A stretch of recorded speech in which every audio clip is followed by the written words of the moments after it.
వనపర్తి జిల్లా పెబ్బేరు సమీపంలో NH-44 పై దారి దోపిడీ కేసును పోలీసులు ఛేదించారు. కేసు వివరాలను మల్టీ జోన్ 2 ఐజీ సత్యనారాయణ వెల్లడించారు. మహారాష్ట్రకు చెందిన 6 నిందితులను గుర్తించి 4 పోలీసులు అరెస్ట్ చేశారు. నిందితుల నుంచి 6.5 తులాల బంగారు, 2 ద్విచక్ర వాహనాలు, 3 మొబైల్ ఫోన్లను స్వాధీనం చేసుకున్నారు. నిందితులు అపరాల షుగర్ ఫ్యాక్టరీలో చెరుకు ట్రాక్టర్ డ్రైవర్లుగా పనిచేస్తున్నట్లు గుర్తించారు. ఈ నెల 18న పెబ్బేరు సమీపంలో రోడ్డు పక్కన నిలిపి ఉన్న కారుపై రాళ్లు, కత్తులతో నిందితులు దాడి చేసి బంగారం చోరీ చేశారు.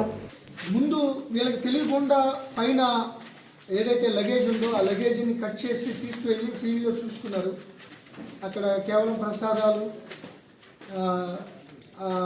విడిచిన బట్టలు తప్ప ఏమీ లేకపోవడంతో వాళ్ళు ఇంకా కసిగా వచ్చి పెద్ద పెద్ద రాళ్ళు, బండరాళ్ళు తీసుకుని నలువైపుల నుంచి 4 చాలా పాసిఫికంగా వాళ్ళపై దాడి చేయడం మొదలుపెట్టారు.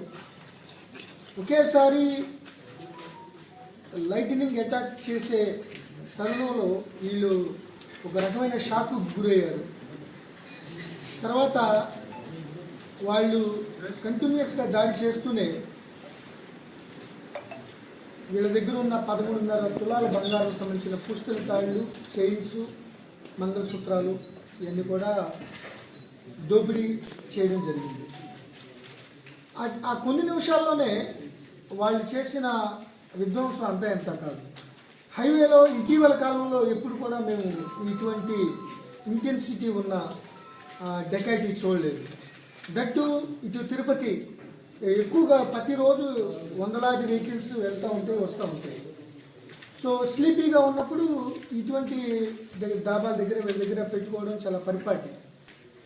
అటువంటి సమయంలో ఇటువంటి విధ్వంసకరమైన డెకాయిటీ జరగడంతో ఎస్పీ వనపర్తి గిరిధర్ గారు పూర్తిగా అప్రమత్తమయ్యారు. పెబ్బేరు ఎస్ఐ గారు, డిఎస్పీ వనపర్తి, వాళ్ళ టీము, సిఐలు అందరూ కూడా ఇమ్మీడియట్గా స్పాట్కి వెళ్ళి 4 టీములు పెట్టి సైంటిఫిక్ ఎవిడెన్స్ని చేయడం. విచిత్రం ఏంటంటే అక్కడ ఒక 2 ట్రాక్టర్లు వ్యక్తులు ఆగారు. ఆ 2 ట్రాక్టర్లు ఉన్నాయి కాబట్టి వీళ్ళు వెళ్ళి అక్కడ ఉండొచ్చు, మనం వెహికల్స్ ఉన్నాయి అనే భావంతో వీళ్ళు అక్కడ కారు ఆపడం జరిగింది.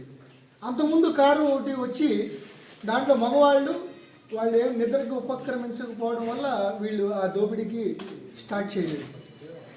సో వీళ్ళందరూ కొద్దిగా స్లీపీగా ఉండి కొద్దిగా రిలాక్స్గా ఉండే సమయంలో ఈ సడన్ అటాక్ దాడి చేసి వీళ్ళు డెకాయిటీ చేయడం జరిగింది. సో ఆ ట్రాక్టర్లు చెరుకు ఇటిక్యాల మండలం షేక్పేట నుంచి ఆ యొక్క చెరుకుని 2 ట్రాక్టర్ల నుంచి ఎన్సిఎల్ వాళ్ళ కృష్ణవేణి షుగర్ ఫ్యాక్టరీకి తీసుకొచ్చే నేపథ్యంలో ఆ 2 ట్రాక్టర్లు ఆపారు. ఆపడం అంటే యాదృచ్ఛికంగా ఆపింది కాదు, అది ప్లాన్ ప్రకారం ఆపారు. సో అక్కడ ఆపి ప్రతిరోజు వాళ్ళు అబ్జర్వ్ చేస్తూ ఇటువంటి ఏదైనా కారు ఏదైనా వస్తే వాటిని అటాక్ చేయాలనే దృక్పథంతో ఈ పార్థి గ్యాంగ్ మహారాష్ట్ర, బీడ్, వర్లి, పింప్రి ఈ సంబంధించిన 6 నేరస్తులు, దాంట్లో ముఖ్యంగా గజానన్ బద్రి పింపాలే అన్నవాడు ప్రధానమైన వాడు. అతనితో పాటు సయ్యద్ ఫిరోజ్ అన్న ఇద్దరు కలిపి ఆ ట్రాక్టర్ డ్రైవర్లుగా వ్యవహరిస్తున్నారు.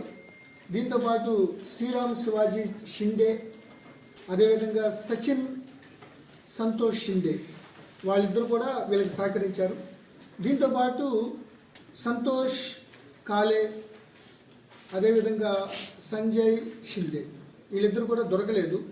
ప్రస్తుతం 4 పోలీసులు సైంటిఫిక్ ఎవిడెన్స్తో మహారాష్ట్ర పోలీసుతో, ఔరంగాబాద్, బీడ్ జిల్లా ఎస్పీలతో ఎస్పీ గారు కాంటాక్ట్ అయ్యి దీంట్లో బద్రి గజనాన్ పింప్లే అన్న అతను చాలా నోటోరియస్ 8 డెకాయిటీలో ఉన్నాడు. అతను ఈ షుగర్ కటింగు, ఈ ట్రాన్స్పోర్ట్ పని మీద వచ్చినట్టుగా వాళ్ళు వచ్చి చాలా కాలం నుంచి ఇటువంటి దారి దోపిడీలకి ప్రయత్నం చేస్తున్నారు. ఇది చాలా విధ్వంసకరమైన డెకాయిటీ. చాలా డీజీ గారు, ఏడీజీ లాండ్ ఆర్డర్ గారు కూడా, మహేష్ భగవత్ గారు కూడా దీన్ని ఫాలోఅప్ చేసి అక్కడ మహారాష్ట్ర పోలీసులతో మాట్లాడి టాప్ అఫీషియల్స్తో వీళ్ళిద్దరిని పట్టుకోవడం జరిగింది. ఇప్పుడు ఎవరైతే సంతోష్ పాండురంగ కాలే మరియు సంజయ్ పవార్ అనే వాళ్ళు ఇద్దరిని కూడా త్వరలో అరెస్ట్ చేయడం జరుగుతుంది.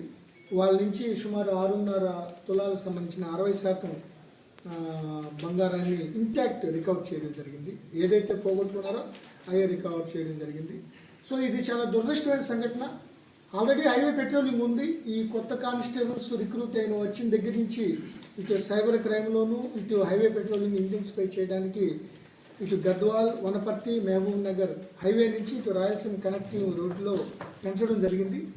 బట్ చాలామంది మేము ఒక్కసారి కంగారు పడింది ఏంటంటే టాప్ అఫీషియల్స్